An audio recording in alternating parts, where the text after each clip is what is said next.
Yeah, true. Good point. I appreciate your concern about that. So I will watch for it to pop up on my feed. Okay. And Michelle Vetterkind is supposed to come see me out here too. She's in charge of the WBA. Can, can you shut that door? Is it okay if it's shut? Okay. All right. Yep. Watching for the show. There we are. There we are. Hey, everybody in the network. Glad to see you here. Let's like and share, okay? We'll like and share this over to the TWiRT page. Hey, come on in. Come on in. There's Alex, the unwilling guest. The best kind. All right, let's share this over to my personal page and share this over to, should we share this to the broadcasting club? Why not? There we go. And post. All right. So let's look at our live feed and see how we're doing. Oh, let's turn this off. Boom. I'm not a part of it. Oh, okay. Well, and we'll have your segment on. Okay. Yep. I had enough problems with the video. It's all my fault, but it looks okay.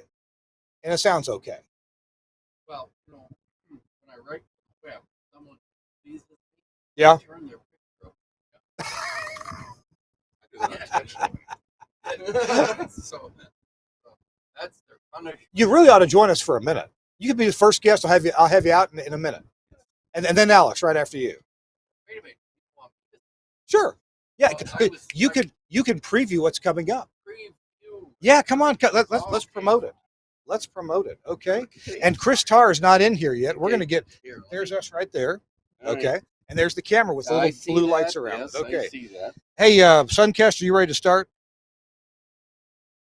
Oh, we're streaming live. I can start whenever I want. Duh. It's up to me. All right, here we go with This Week in Radio Tech, episode number 614. Paul is my guest wrangler. He's going to make sure there's always somebody in the on-deck circle, even if it has to be him. From the green room. You're the green. Paul is the green room. So here we start the show in 3, 2. Hi, welcome into This Week in Radio Tech, the show where we talk about everything from the microphone to the light bulb at the top of the tower. I'm Kirk Harnack, looking for Chris Tarr. Has anybody seen Chris Tarr? No! Chris, you get out here. He'll be here in a minute, I think. Maybe. He probably stopped at the coffee machine.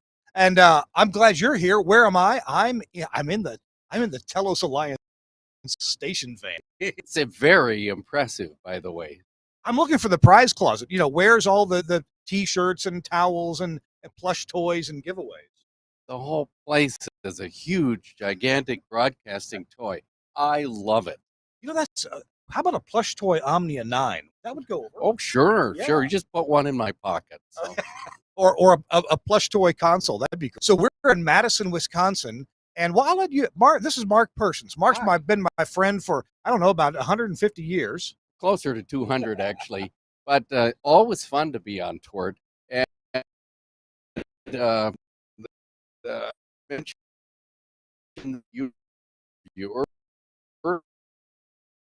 and I'm sure you'll like to see that one. I'm serious, because you'll see in the episode that at age 15, I installed this same model of equipment. I was going to say, not only do we have a quick 2.5-minute tour of some 19-core equipment, we'll also have a 2.5-minute tour of the engineer who installed it. That's right. and what a memory trip that was to see this equipment, which I never thought I'd ever see again.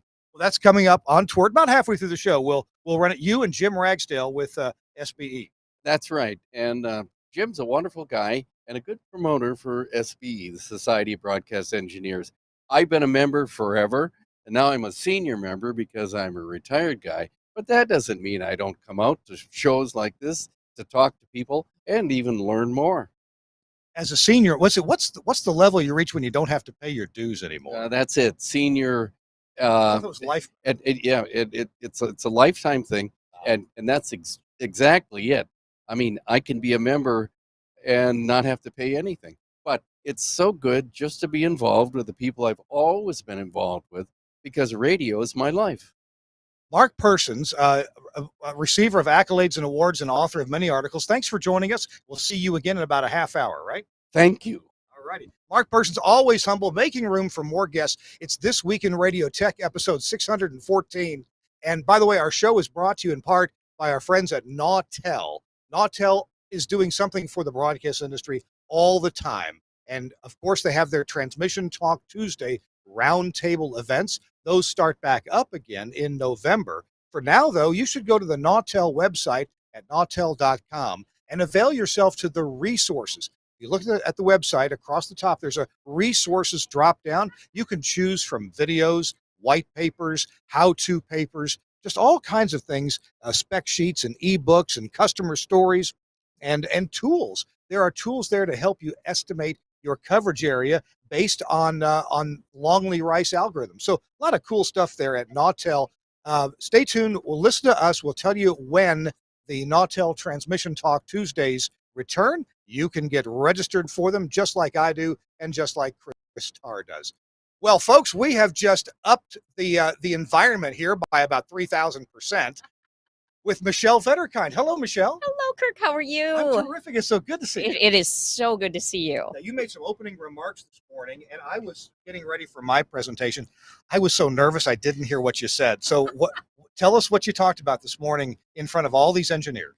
Well, I just said how wonderful it is to welcome everyone to the 66th Broadcasters Clinic. Wow. And we are so happy to be back. You know, we did have Broadcasters Clinic last year, but this one we figure we are truly back to normal, our normal time, excellent attendance.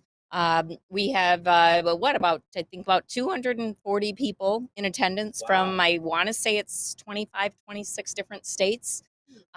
We could not be more proud. We have so much support. Thank you so much for your support.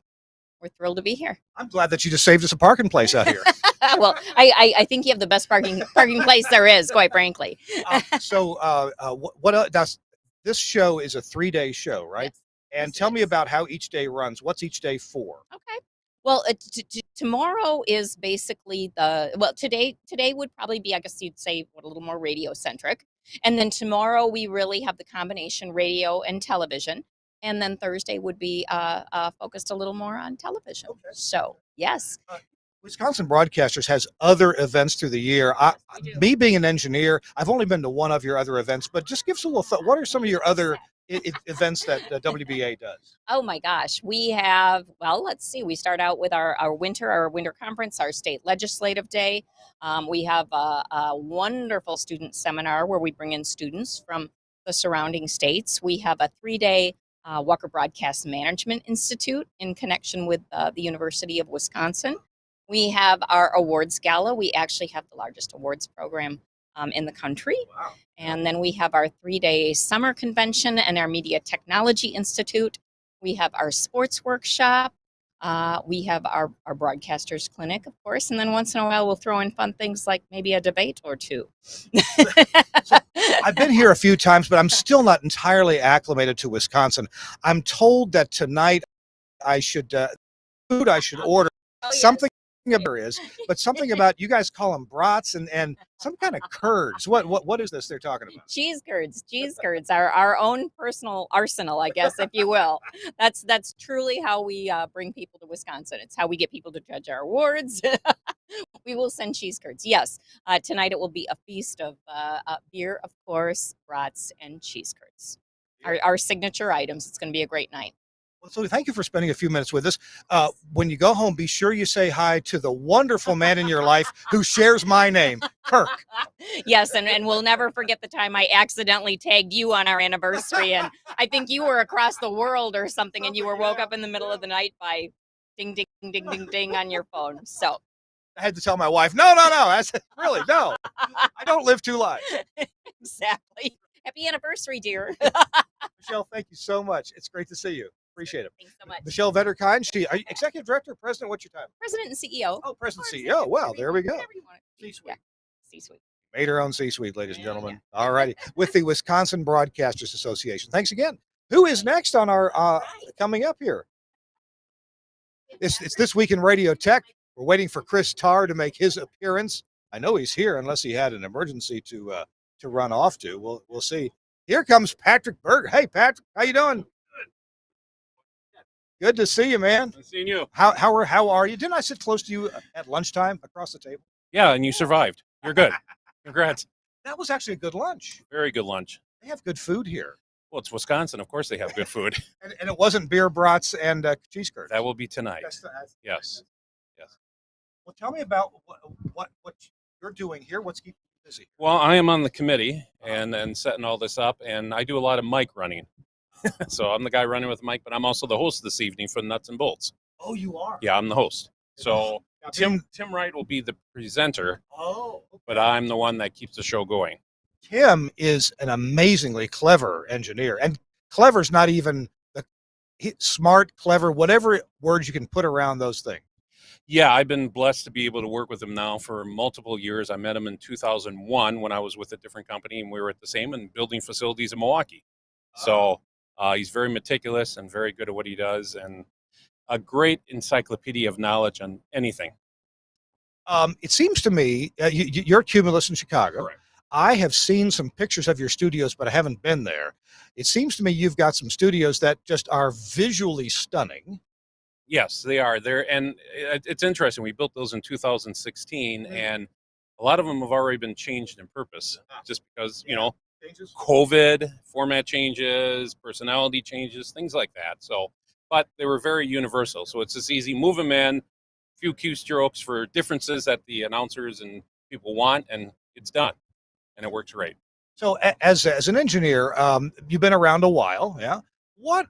And I'm not. Promise you, I'm not loading your lips with AOIP, of course.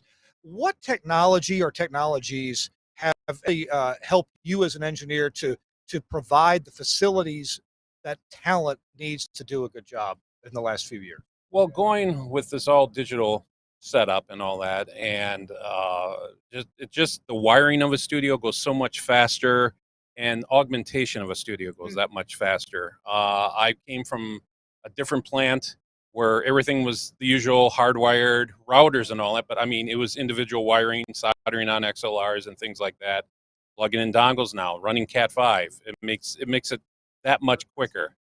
I was a little skeptical at the beginning because I came from AM, and obviously with AM, we're always like, well, there's going to RF going to be getting into that. Yes. Yeah. Haven't had an issue ever, and it's great. Funny you bring that up. One of the first uses of audio over IP, I was at a station in California that had 2 AM transmitters on site, and just miles of wire that was left over from previous, and they had horrible AM audio cross modulation getting into their streaming computer, and they were just going in with the little 1/8-inch jack. Of course it was terrible. Yeah. And I suggested put a network card in there and feed it with audio over IP. We were just getting started with audio over IP. This was in the mid 2000s. They did that, and they said it's a miracle. It just works. I mean, the bonded pairs, twisted pairs, Yeah. I mean, it makes a big difference in the world of RF. Where did you come up in the AM world? What did you do there? My first job was at WNAM in Neenah, which Cumulus now owns. Oh. I started as an announcer, production guy, graduated, and they said, hey, we got a CP to improve our FM and then also make the AM both 5K day and night. You want to be part of it? Okay, so I was part of it. Built it with an engineer by the name of Bob Gorjans way back when. And since then, just kept building. Everywhere I go, I built new tower sites and new studios. Every place I've landed, I'm like, okay, well, I'm due back in probably another 10 years to do it all over again. If you were to mentor an up-and-coming engineer, what area do you think you'd like to focus on with that engineer? What do you think people should be learning? Well, the new ones, it's mainly RF. I mean, it's easier for these youngins to go to school for all IT, learn it online, learn it on YouTube. It's a different beast than RF because even RF has been simplified with solid-state transmitters. It's safer for people to work in and things of that sort. But AM is still AM, and it's still all there easy to be influenced by anything going on. So AM RF is really hard sought after knowledge that people really need to concentrate and learn again. Good deal. I appreciate your wisdom on that. Patrick, thank you so much for joining us. And we're going to take a break right now. Just hang on right here. Sure. We're going to hear from our friends at Broadcast Bionics and the Bionic Studio. We'll be right back. Welcome to the Bionic Studio. The Bionic Studio brings all audience interaction to the fingertips of a production team in radio, TV, and podcast. Our workflow-led system is working 24/7 around the world for small broadcasters and national and international networks. Our telephony module, Bionic Talk Show, allows cost-effective centralization, remote operation, scalability, and resilience across an entire network of stations, but at the same time is used in single-studio self-op environments. Social media curation and activity is now considered a broadcast-critical part of programming. Bionic Social means the studio isn't overwhelmed with a wall of interaction from an ever-growing number of social platforms. We combine SMS, MMS, and email together with a speech-to-text service for listeners using smart speakers.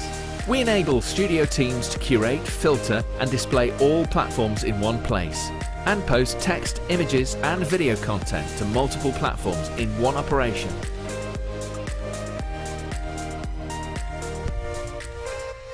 Effortless collection of video content with Bionic Director has helped position some of the world's most successful stations as leaders in viral content, generating appointments to listen and free marketing via retweets and shares.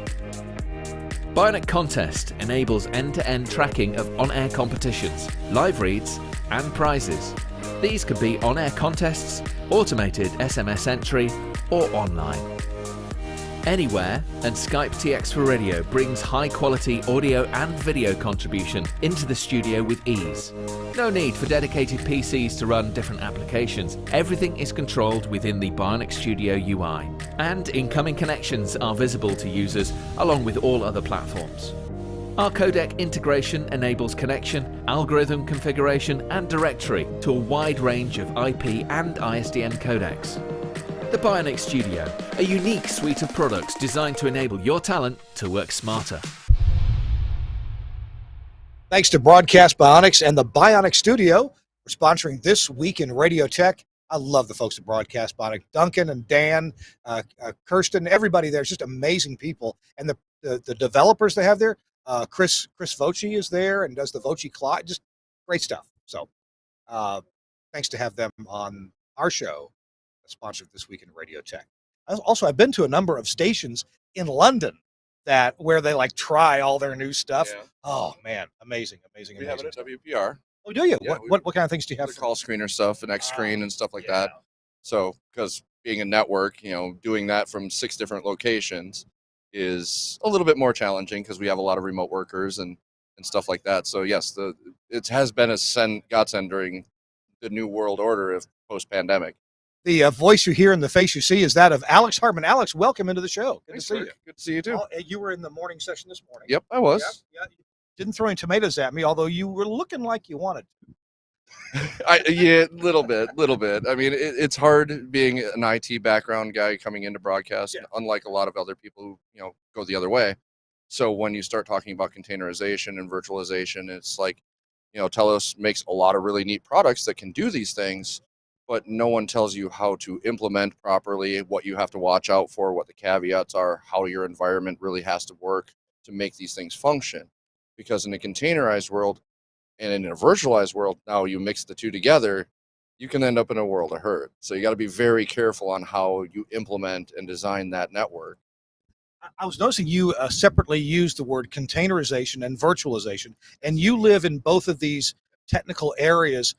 First of all, would you help me understand in your world, because you do come from a really, I would call it a hardtack IT background. You know what hurts because you've tried the 18 ways that don't work, right? And tried breaking the way that you found that does work. When you say virtualization and containerization, how do you differentiate? So in a virtualization, it's only one layer removed from the hardware. So in that, you have a hypervisor, whether it be VMware or Hyper-V or something like that, on your hardware that manages all your virtual machines for you. So you're only one layer removed. Now, if you put a Linux distribution like the Telos Ubuntu stuff to put in like IQS or VXS or 9S and stuff like that, it goes into a container which uses the underlying OS at the same time. So now you're 2 layers removed, and Docker specifically and containerization has its own networking that also goes into the VMware networking. So you're 2 layers removed from that. So you have to keep track of how deep the rabbit hole goes to make it function properly. You're very much a VMware expert, right? Expert is a stretch, but it's we use it on a daily basis. It runs all of Wisconsin Public Radio. We have 8 servers that run about 150 containers and virtual machines. Now, I try really hard not to pass myself off as an expert, because obviously I'm not. I've made some of these systems work, and one of the things that my colleagues recommend is that if you're just getting into this, don't use a hypervisor, but rather just use a bare metal box, put Linux on that, put your containers in that. Is there anything really wrong with that idea? And I know it's not the world you live in, but is it wrong to do that? No, it's not wrong to do that. It's great for labbing up how you want your environment to work when you put it into production. So you need to know how that functions before you start adding layers of the onion, so to speak, right? So now you know how it's supposed to work, and now here's why it broke. And you start digging in deeper. It's like, Mac VLAN versus NAT versus what's VMware passing. Are you passing hardware directly to the VM that's running containers and stuff like that? So some of that needs that. Other things that you have to watch out for. But running it on the bare metal, not the worst thing in the world. In production, the survivability is the key, right? I mean, a lot of guys don't. In IT, we build in redundancies out of the gate. In radio, it's kind of an afterthought, and something bad has happened. That's why you have a backup now. So you have to be a little bit more forefront with, if you have one, you should buy 2, because eventually you will have to patch that hardware box. How do you stay online and keep your station on the air at the same time while you have to patch security patches, for instance, or software updates or anything like that? How do you do that? Well, you have to have 2. Yeah. Well, then that brings up a question, because I'm inexperienced in VMware. I've done a little bit of it. So does that imply that the hypervisor rarely needs to get patched? Rarely, yes. I mean, there is a patch schedule for VMware itself, and VMware dictates those upgrades and stuff like that. And it's can be horribly complex, but they try and make it as painless as possible, because, well, we only have 8 to 10 hosts as WPR, and that runs, a statewide network. Someone like Netflix, who has hundreds and thousands of hosts, trying to patch those systems, they have to do a rolling upgrade, and they have to make it as painless for those customers, just the same as they do for you and me. As long as it don't interrupt my Spider-Man movie, I'm fine. Right. It'll find its way home. Don't worry. So those are the caveats you have to start watching out for when you start dealing with containerization and virtual machines. It's the eggs in a basket factor. You look at a hardware Omnia 9, you only have one of, but you also have a Volt as your backup, for instance, or something else. By the way, sorry, go ahead. So, but if you run like 9S or Forza or anything of the sort, that's a container that's running on a different piece of hardware. Again, the fans do fail. They're mechanical. Power spikes happen. How do you survive that? You need to have that contingency built in from the forefront, not as the afterthought. Alex is one of the few people in the world who has spent time in Thailand at a certain development lab. From here, he's going to take over the world. What can you tell me about your adventures in the development world there? So Very little. I've learned that once you know how sausage is made, you never want to eat sausage again. Because it is tedious being in the manufacturing industry and going through that process change and figuring out parts, what works, what doesn't. The 99 failures for the 1 success. But learning how software developers think and act, and they want to make a product, whether it be a console or an audio processor or a microphone in front of you. How do you do that? Well, the engineer has a completely different way of holding that microphone than the guy who has to use it every day. So those kinds of things of like, what kind of switches do I have to buy? And how many times can I press that switch before the switch fails? That takes time. So what I was noodling toward is something you said you wanted to talk about a bit, and that's a software audio processor that you are very familiar with. Talk to me about that. So 9S is The Omnia yeah, 9S. the Omnia 9 Enterprise 9S is the full name. It's a mouthful, but it is everything the hardware is and then some. Licensed properly, all you would need is, I believe that you can do up to 64 processing instances of 9S, and licensed properly, you just buy MPX nodes, and now you've got 64 transmitter sites conceptually, and don't do this for real, in one box. Yeah. So again, you can, with the VMware and survivability, all your processing is stored safely in a data center of some kind, power conditioned, backed up, air conditioned, comfortable spot for the computer, and then the things that are made to go out in the field go out in the field. So, instead of replacing a $15,000 processor because the boss won't let you buy air filters, you only have to replace a $2,000 X node. And just to be clear, you're speaking of an architecture where you have the Omnia 9S processor, many instances perhaps, in a server, could be in the cloud, and we're going to do a stereo generator in there, and we're going to put out a stereo multiplex transmitter, nearly transmitter ready signal over IP. It's going to leave the data center and be directed to a transmitter site where there's one piece of hardware called the Omnia MPX node. I've installed a few of these myself. I'm still waiting for mine. So I got a special factory connection. You know a guy. Yeah, I know a guy. Anyway, so actually, I bought mine before they became short. Right. But that's how you feed to your transmitter site. Right. And if I'm not mistaken, remove all the stuff from the transmitter site that doesn't have to be there. It's a harsh environment. And you can have multiple IP paths. Yep. Why is that important? Well, as Welton's joke goes, if you get lost in the woods, you carry around a piece of fiber optic cable in your pocket, and you just lay it on the ground. In about a half hour, a backhoe will come find it for you. So the need is that is a thing. And so your diverse paths, whether you use like a Max Connect for your secondary path, or Starlink, or cable modem, as long as it doesn't come across the same pole, you have a redundant path. So if something happens at that last mile, you can stay on the air some way, somehow. So the powers of three, if you're getting to the point where you need 3 different backup systems, you probably have a much larger problem. Oh, yeah. So, I can't cure Mother Nature and wildfires out west, hurricanes down south. That's just Mother Nature doing what she does best. Right. But you as the broadcaster can try and mitigate these problems as best as you can. And yes, they do come with a cost, but what's the cost of your ad time? What's downtime cost to you? And that's where these redundancies have to come into play nowadays. I want to know one more thing about the way you think and the way you approach your technical life. You're good at breaking things, and you even brag about that. And manufacturers should appreciate that. Right. I guess there may be limits. You may go past the limit. I don't know. So, how many manufacturers have said, Alex, nobody is going to do that? All of them, and then they release the product, and every one of them does. Yeah. So yeah, your approach to breaking. Right. My approach to breaking things is show me how you're supposed to do it, and I'll diverge for a second. So we just did a firewall migration, right? We went from one brand of firewall to another at Wisconsin Public Radio, and we copied the configs, did months and months of research to figure out what needed to be there, how it was going to be configured. We employed an integrator to come in and make sure we did it right. And then we did the switch Saturday night at lowest downtime at 1 a.m, and everything was fine when we came back up. Lo and behold, 6 a.m. Monday morning, when the people come back to the office, they find everything we forgot about. Oh. So we were having, all of our workstations, for some odd reason, they would open up a web page, and then they'd lose internet for 90 seconds. What's going on here?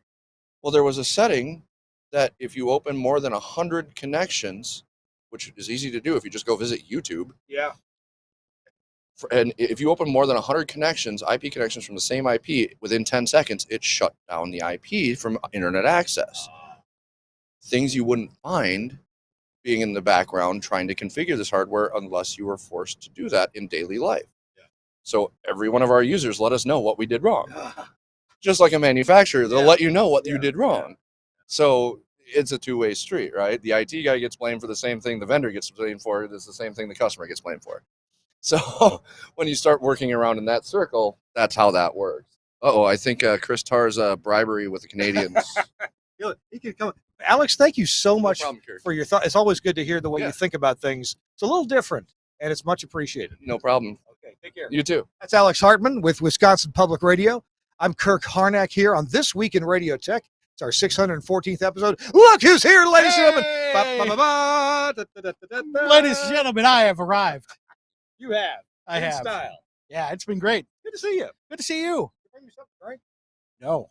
When's Later. the beer and brats and cheese curds? We got plenty of that here. You're going to wipe us out, I have a feeling. So I heard. Yes. Hey, it's actually time for us to take a quick little break before we continue on. Okay. And we're going to be talking about broadcast tools. Okay. And I think you have a broadcast tools product of some kind I have several. that you like. I do, yes. And let's see if we can talk to, say, Suncast. I believe we're ready to see a broadcast tools page. And Chris, whatever you randomly bring up, Chris is going to tell you how wonderful it is. Actually, right there is what I was going to bring up, That's is right. the Audio Sentinel 4. Yes. Yeah, we have, actually, I just bought 4 more of those. And what's great about them is they're a web interface, and you can adjust the audio gain in the web. So instead of a turn pot, hoping that you get the right level, and not really, because we've had that where we get false alarms because the threshold is just above where the trim pot is or just below where the trim pot is, and we get false alarms. This one, you can see directly in the software the audio level coming in. Plus, it's got the Studio Hub built in. So we have an Axia X node. We just do a Cat5 patch cable between the two. So wiring is like simple. It literally took me 5 minutes to put it in. Yeah. I mean, it was that quick. And you were sleeping, it still worked. Oh, yeah. No, it would have been, if I was awake, it probably would have been like 3 minutes. But 5 minutes because I was sleeping. But yeah, it's a great product. I love it. We've bought more of them, and that's kind of our go-to now for sound sensors. All right. That is from Broadcast Tools, and it is called the Audio Sentinel 4 web-based analog silence detector. That is correct. It's a mouthful, but It is. And web-based means you can access it. It's got a user interface. it's got a user interface, plus it will email out. So we actually have this really cool thing, and I'll have to bring it up at another show sometime, that can take an email message, based on that, make a phone call. So we can have it alert us that way too, and read off which station is silent. So you can tie that all together. It's really awesome. I wonder what kind of voice you could put on that. You know, I think there could be some fun voices. Maybe I got to on- look into that. Maybe on the country station. Hey, Roy Jean. Hey, y'all are quiet over there. Quiet. You guys need to raise the roof a little bit. You need to tell Garth to get up there and sing. I don't know about you, but I'm falling asleep over here. Okay. If you need to get anything from Broadcast Tools, you know where you need to get it from, and that's Broadcasters General Store, BGS. You need to give them a call. Their phone number is 352-622-7700. 352-622-7700. You can call them right now and say, hey, I just heard about Chris and Kirk talking about you on TWiRT. What have I won? You know, they got one of them fancy internet things on their World Wide Webs. Yeah. Get on the Googles. Well, in fact, they're here at the show too. They are. I was talking to, they have a new general manager, Shane Finch. Yep, I know Okay. Shane. Yeah. I do. Yeah. Great guy, and a great service too. I order all my stuff through them. I love how we used to do commercials. We used to say, now they're on the internet at http:// You can just type bgs.cc and you'll get there. CC. What's that? What's that? Well, they couldn't get com. There you go. Take it. And they have a fancy new website. Check it out. And I was in a meeting with Shane Finch, their new CEO, and of course Dave Kirsten is here. Plenty of people are here from Broadcast General Store. This is the place to be. What this is, or BGS is? This Yeah, is. yes. That's why they're all here. Everybody's here.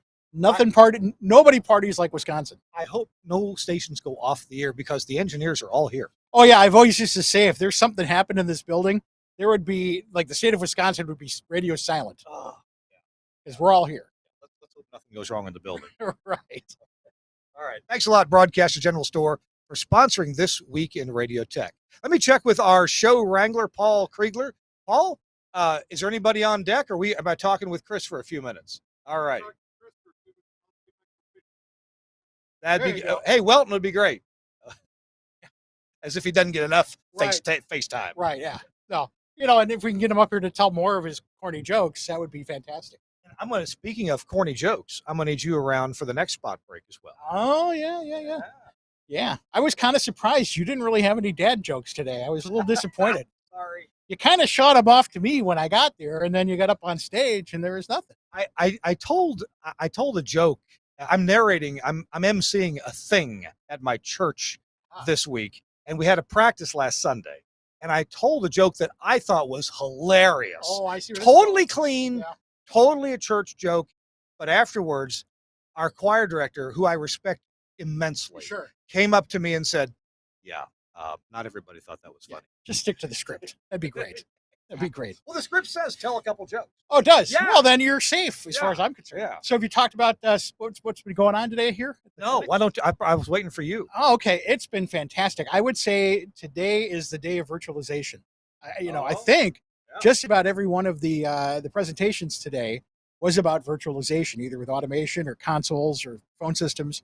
And it's been really fascinating. Now we're a little bit at Magnum, we're a little bit ahead of the curve on the virtualization. We're doing a lot of that already, but it's just amazing how all of a sudden that became a thing. And I know Alex would say he's been doing it for years and years.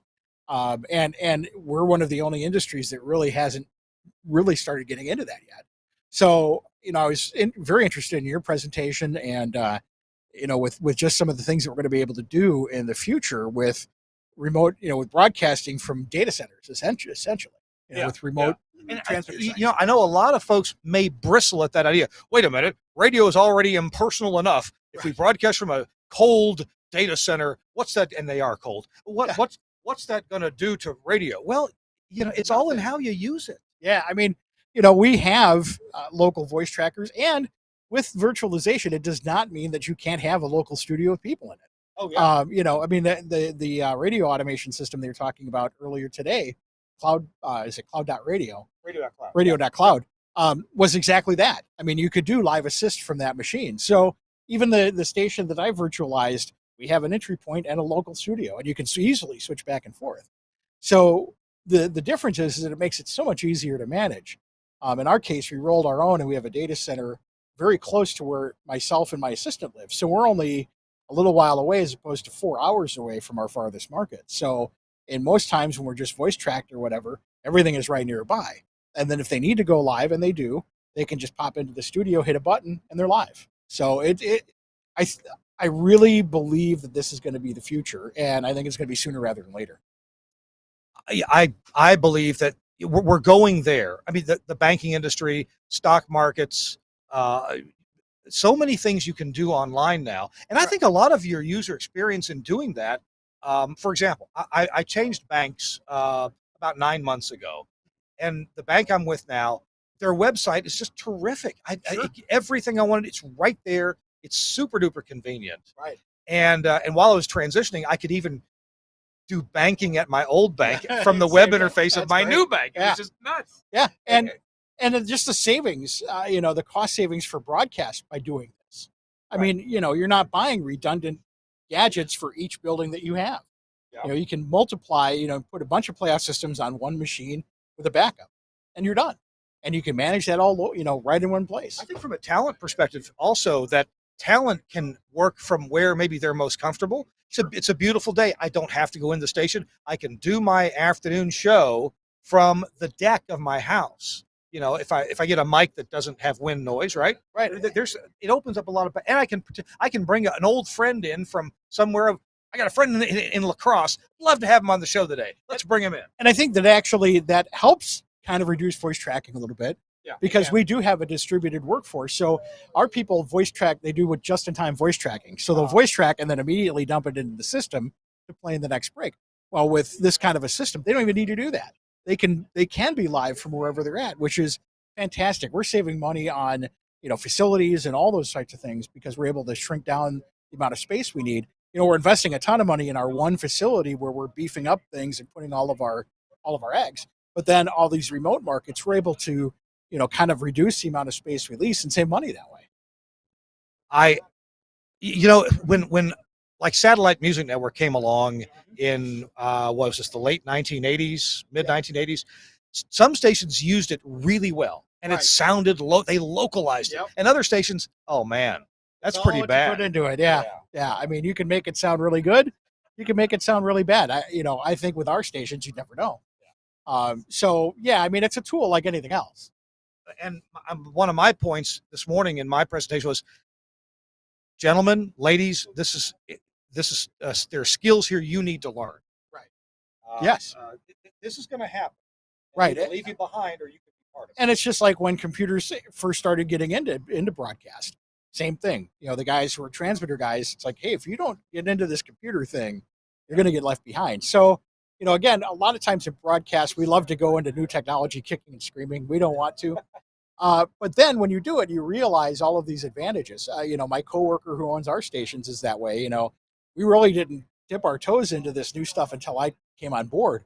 And now he's all in. I mean, he sees the advantages of this new technology and is encouraging me to keep, you know, look even further. So, yeah, you know, if you're not doing it now, you're gonna. Chris, we've got some guests waiting in the wings, and Mark Persons and Jim Ragsdale did a little quick tour of the old equipment in the SBE booth here. Oh, nice. And so I'm going to ask Suncast if he can have that ready. We're going to roll it, I think, now. And can you come back in a few minutes to talk about the Angry Audio thing? Can we talk Can you? about it now? Right now? Yeah. Well, okay. I'm walking the floor. I got some people. All righty. Well, I'll tell you what. Suncast, change of plan. Sorry, Suncast. No worries. I'll tell you what, and then we got Mr. Max Connect right behind you. So this will awesome. work great. He's one of the guys I got to see. So tell you what, I'm going to do-si-do with you. You hold the mic. Okay. You talk about what you're going to talk about. Awesome. And I'm going to go get what he's going to talk about. All right. Very good. So let me look into the camera here. Hi. Yeah, thanks for pointing that out. So we're going to talk about Angry Audio real quick. And today is a great day to do that. We're here at the Wisconsin Broadcasters Association Broadcasters Clinic, because one of the things that we love to talk about here is ways to simplify our everyday operations. We're always looking for tips and tricks. As a matter of fact, we have a session tonight called Nuts and Bolts, which is all about ways to, you know, make our lives easier. And that is really what Angry Audio is all about. They have the gadgets to make your life easier. Things from headphone gadgets to microphone gadgets. You know, remember the days when we used to do remote on-off buttons with relays for microphones? Those days are gone. You can buy the mic gadget, plug it in with, by the way, Studio Hub connectors, and you're ready to go. Same thing with the headphones. Instead of having to, you know, put in a little headphone jack and a volume control and everything else, you have got one unit, again, with Studio Hub. And you can even daisy chain them and put multiple boxes together.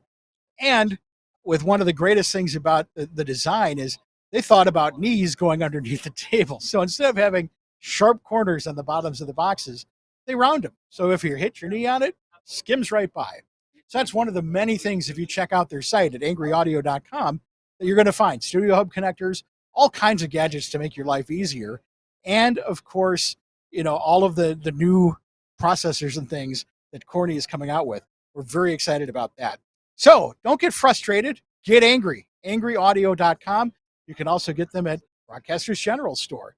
Check them out today. So here's Kirk waiting to get back in. Thanks, Chris. Can we dance? Chris is going to in the dancing booth, ladies and gentlemen. It's Chris Tarr. Hey, our show is also brought to you by Max Connect Wireless. I ordered another Max Connect today. Did so, Woo. Okay, you got me beat now. I only have two. Hi, Josh Bonus here. Usually I talk about Max Connect, or we get Gary Morrill or John Takak to talk about it. Yep. But Josh Bonus here. Josh, you take the microphone. Hi. Tell our friends why Max Connect is so amazing. Because it's amazing. No, Max Connect, the prioritized wireless internet solution that everybody's dreamed of, and we've got over 1,000 of them deployed nationwide, all three carriers. And to be on your Christmas list. You are. But no, it's it will give you. It's got a public static IP. It will give you the connectivity you need at your transmitter site, at your remotes. Compatible with all the major codecs. You can buy whether it's a Comrex or a Tie-Line or whatever, even the ones with the little internal modems. You just get the SIM, stick it in there, set the APN, and off you go. Yep. Okay, because it's not about the piece of hardware. No. It's about the SIM card and the work you've done with the carriers. Correct. To make that SIM card mean something for broadcasters. Yes, and that's the big difference. Is there's no hardware magic. Oh, thank you. There's no hardware magic to this. It doesn't matter. You can bring your own. We have people that are using Cradle Points. We have people that are using some random off-brand they bought on eBay for $39. As long as you can stick a SIM card in it, set the APN, you get the priority. You get the service that you need.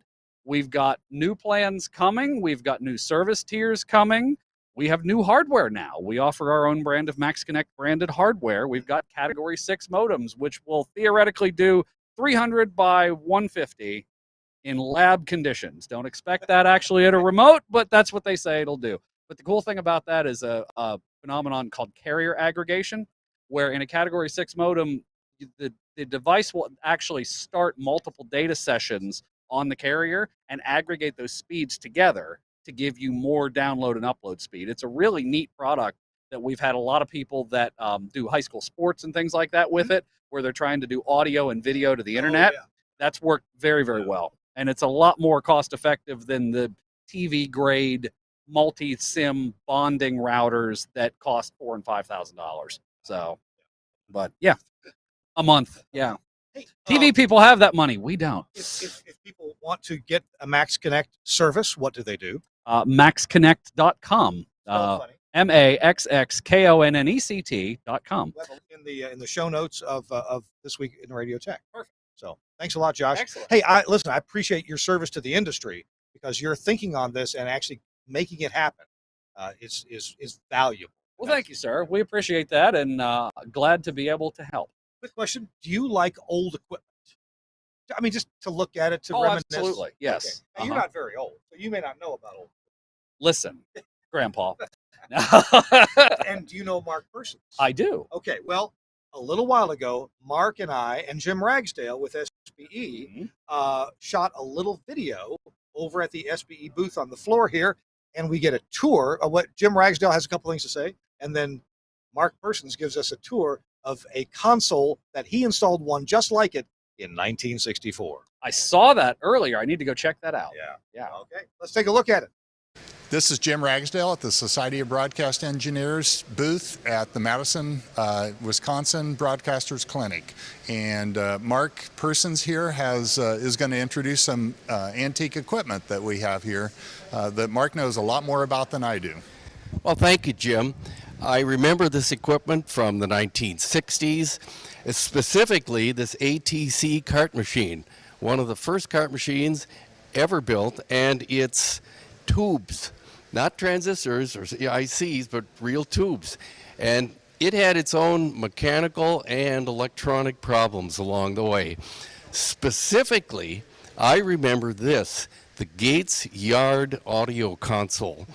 And why is it called the Yard? Well, it's 36 inches wide. And this one from 1964 uses tubes. That's the Gates Yard 1. I loved it.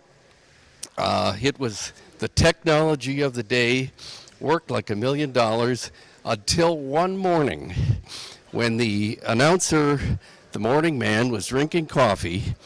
He put his coffee cup on top of the console and accidentally tipped it, and the coffee ran down inside under the program amplifier, and all of a sudden the audio just went away.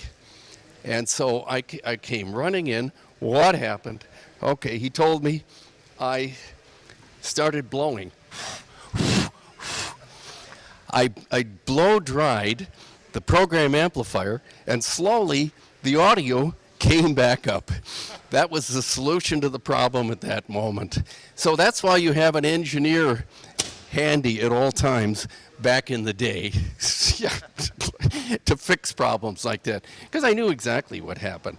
So that's my story, and I'm sticking with it. That was 1964 when I built the radio station when I was 15 years old. Well, thanks, Mark. I'm here looking for new SBE members. We're always interested in building the organization, and I know there are a lot of excellent broadcast engineers out here who would benefit from being a part of our organization, and we would benefit from your presence. Thank you.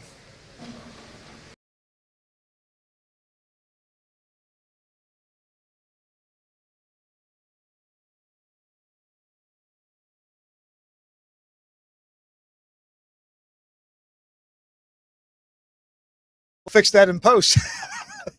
Thanks a lot to Mark Persons and Jim Ragsdale for that quick tour of some equipment from the 1950s and 60s. And I think I took a couple of those consoles out of service. And Mark put one in service. Yeah, that stuff all kind of predates me. Yeah.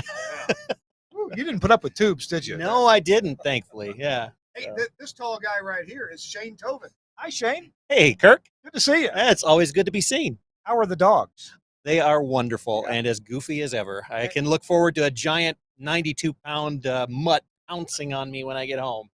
So, yeah. Talk to me about coming here to Wisconsin. You don't live around here anymore. You used to live, at least in Minnesota, right? Right. Yeah, I grew up in Minnesota. I'm originally from northern Minnesota. Got my start at KAXE up there in Grand Rapids. So you live in California now. You're a long way from home. I do. I moved from Minnesota to Michigan to Wyoming to California. So I've been there for the last couple of years now and really enjoying it, especially the weather. So what brings you back to this show, the Wisconsin Broadcasters Clinic? You know, for me, this is just kind of a must-attend show. I mean, I love reconnecting with all my peers here from the Midwest, and it's like homecoming week. It's awesome to come out here every year, and you know, especially now that we're back on after the post-pandemic and all that fun stuff. You know, it's just good to reconnect. You've been working with EMF, Electronic Media Foundation, K-Love, and Air One are the brands that we all know. What is keeping you busy these days? Mostly travel, stuff like this. I have spent, I think, pretty much all of October on the road and most of September on the road. So coming up, I have a couple of weeks in the office, but they don't let you just drive around aimlessly or use up airline miles. So what are you doing on the road? So a lot of like last week, I was actually in Washington D.C. at the NAB headquarters. I was there for the NAB Radio Technology Committee meeting, and let's see, the week before that, I was up in Syracuse, New York, SBE national meeting. Boy, it's all become such a blur now. I don't even remember where I was the week. Seems like you were at least off the mainland in the not too distant past, weren't you? Off the mainland? Was it Puerto Rico, or am I thinking of something? Puerto Rico. I've been to Puerto Rico. Actually, I've got a trip planned. Down to one of your stations down in American Samoa coming up in November here. Okay. So, yep. Last time we talked to you at length, I think you were on a cruise ship. Yeah, in fact, I was. This EMF thing sounds like a cushy gig. Do you actually change transmitters and troubleshoot things, or? Actually, I do. I do get out to transmitter sites. That's the other part of my job, was getting out there, and usually a lot of HD radio deployments. I'll help assist with those, and make sure that all the digital stuff is working the way it needs to. I'd like to ask you about that for a minute, and that is, it seems like whenever I travel and punch up to my local K-Love or Air One station, I seem to find that you guys are doing your FM RDS very well, and when you have HD channels, I see artwork on there. Maybe not the album art, but at least I see the station logo and the text on there. You guys seem to have, I guess, a formula to make this work at if not all your stations, a good majority of them now. Yeah, and this pad and this RDS data, I mean, it is something that's really important to us. It's just one of those parts of the listener experience. I mean, whether they notice it or not, we want to make sure that that's correct, and that the listeners are seeing the same kind of experience they would get from any other medium that they're used to, whether that be satellite or their Spotify or whatever. And yeah, we do put the logos up there on HD on a lot of our stations, and we've just kind of started rolling out the album art to some of our HD stations as well. So looking forward to more and more of that. You've got studios in Franklin, Tennessee, just down the road from me. Your colleague Bill Jackson has worked on those a lot. You've been there. How's that working out? Is there anything you can tell me about operationally what you guys are doing in Franklin with these new studios? Yeah, I mean, most of the on-air staff is down there in Franklin now. Still have a little bit of stuff originating out of Rockland. But yeah, we've got iPorts connecting all the facilities up, and it's working really well. Just kind of keeping everybody connected and getting audio back and forth. That main uplink is still in Rockland, so we have to send audio back from Franklin to Rockland, and again comes over the iPort and works great. I'm not going to try to surprise you with a question, but so if you can say, Kirk, that's really not my wheelhouse, that's fine.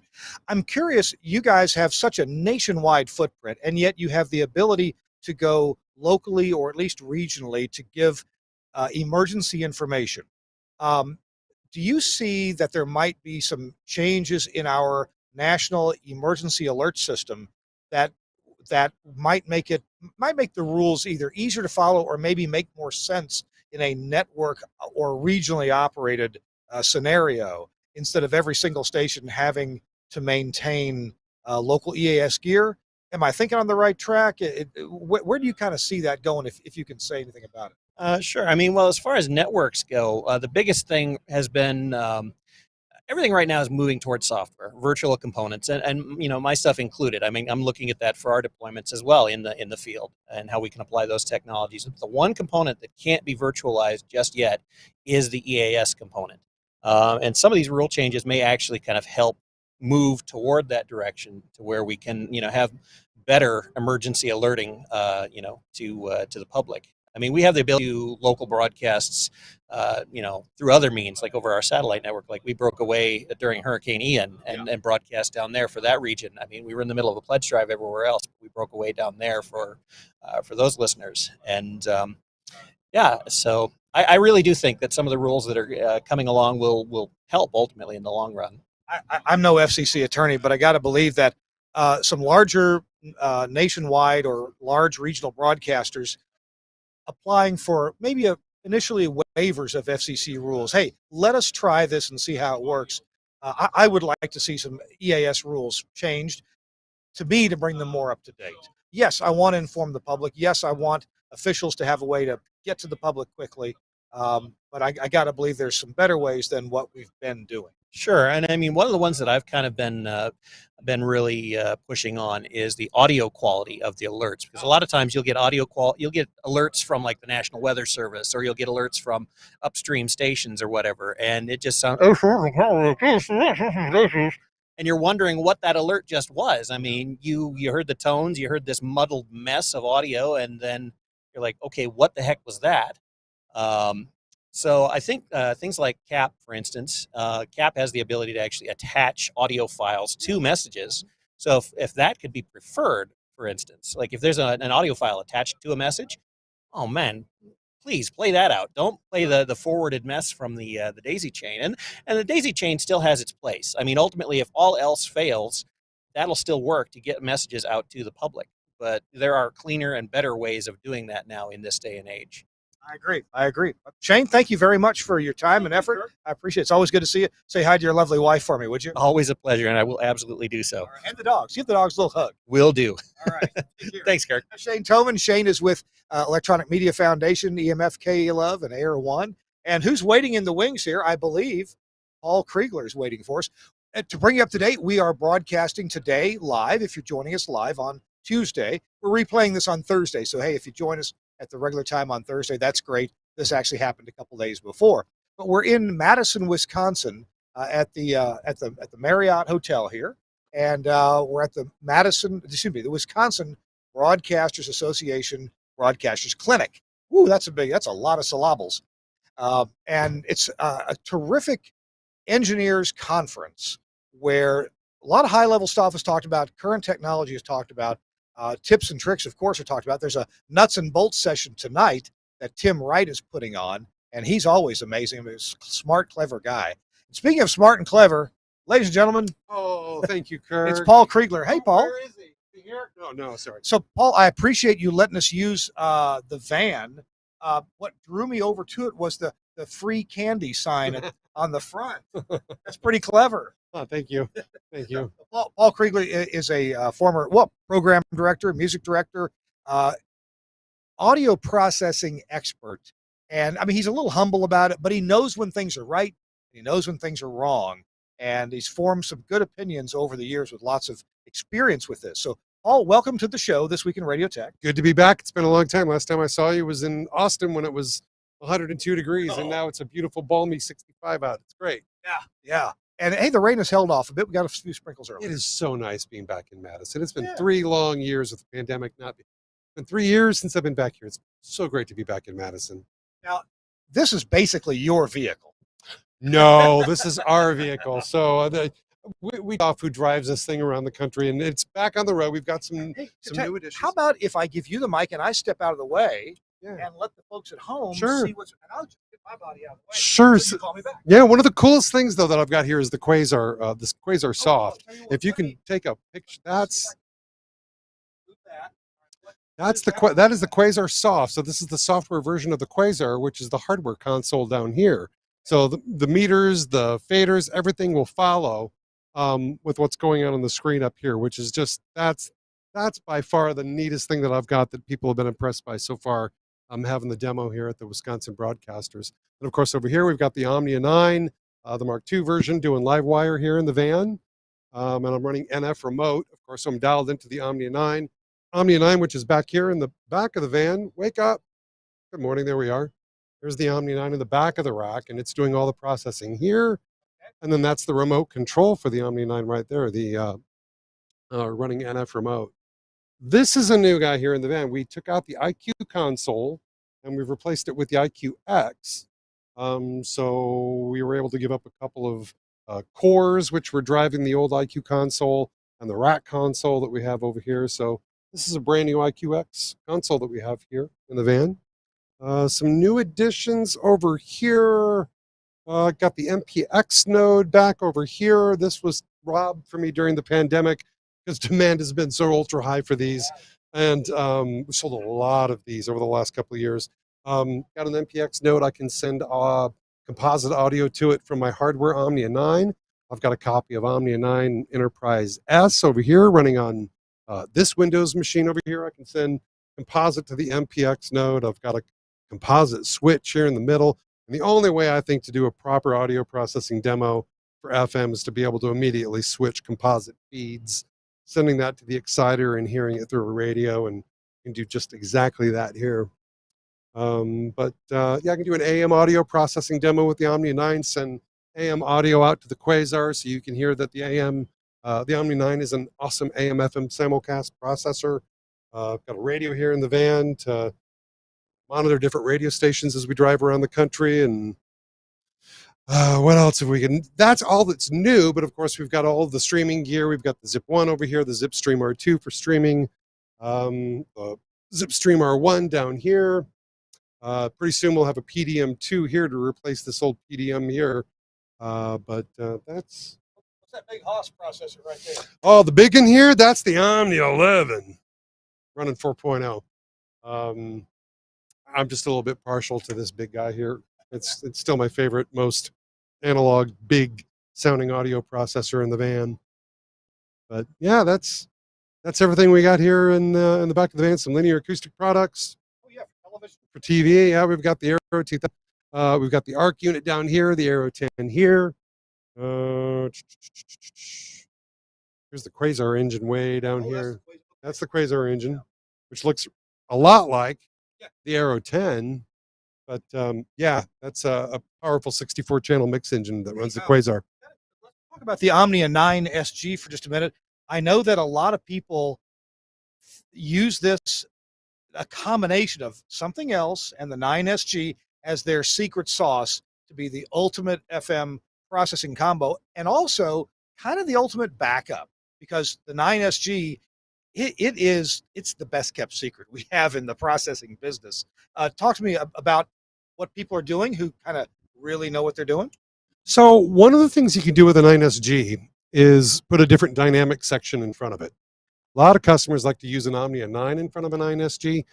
I feel that, and this is all subjective, of course, with an Omnia 11, you can create a lot of dynamics with, using solar plexus in the Omnia 11. There's all kinds of bass controls that you can do here in the 11 that you can't do in any other audio processor. You've got perfect declipper in the 11. So when you use a 9SG, what I would suggest to somebody, and I can help the customer if they want to try this combo, is use the 11 and think of it more as a real fancy AGC, where you're doing a lot of your dynamics heavy lifting and split your processing, and use the 9SG. Doing it that way, you basically use the 9SG as a combination limiter and clipper. But what's great about the 9SG is it does RDS and it does all that embedding, so you don't lose the modulation to your stereo pilot or your RDS. It's got the most powerful built-in dynamic RDS generator on the planet. You can stream to it. It's got an emergency backup. You can stream to it. It's got a second composite input. Should it ever die at your transmitter site, it will fail over to a second input. And let's say you've got, a 9SG at every transmitter site. Maybe you're in a big market. Maybe you're in New York. Maybe you've got 3 different transmitter sites as an emergency backup. You can have a 9SG at every transmitter site, have one Omni 11 doing your backup or doing your main on-air watermarking and all that at the studio, and have a B chain, but send that out to every transmitter site so that you have the ultimate in redundancy. There you go. All excellent advice. Wow. What do you see station engineers and program directors looking for these days? For years we had loudness wars, and I kind of feel like loudness and presence are important, but they are not the be all end all everything. What are some of the important factors that stations are asking you about these days? Good question. So one of the things that I think that we need to do as a processor manufacturer to respond to customers is to make processing easier. To make it easier to set up audio processing, to get a good sound faster with less heavy lifting or less processing knowledge. And we've got a new audio processor coming called Forza, and that is what the overall, overarching goal to that processor has been, is trying to get a good sound real easy. And I think that, to me, is where the rubber meets the road. To make the difficult stuff, getting a really good, clean, consistent, easy to listen to sound, do that and make it easy and accessible for everybody. I think you're exactly right. Nobody has time to tweak and tweak and tweak and tweak on their processor. Right. Paul, thank you very much for letting us do our show in your van. I appreciate it. Thank you. Paul's going to have to wipe the free candy sign off the front of the van. And I want to thank my co-host, Chris Tarr. Chris had to run out and see a few more appointments here at the Wisconsin Broadcasters Association Broadcasters Clinic. And really, that's about it for us. You got some tips from Paul there about audio processing. If you missed him, rewind the tape, so to speak. Watch it again. He really knows what he's talking about. Thanks to Telos Alliance for, again, providing this van, letting us use it here. If this van is coming to your area, I would definitely suggest you talk to Paul and get an appointment to get in here. He brings it to trade shows, sometimes to SBE meetings and other events like that where engineers are likely to be. Again, thanks to Chris Tarr for co-hosting the show and taking care of part of that. Thanks also to Suncast for being our producer today. I want to thank Paul Kriegler for being my talent wrangler today, keeping people in the on-deck circle here. Really made things go a whole lot better for the show, and I do appreciate that. We're going to see you next week on This Week in Radio Tech.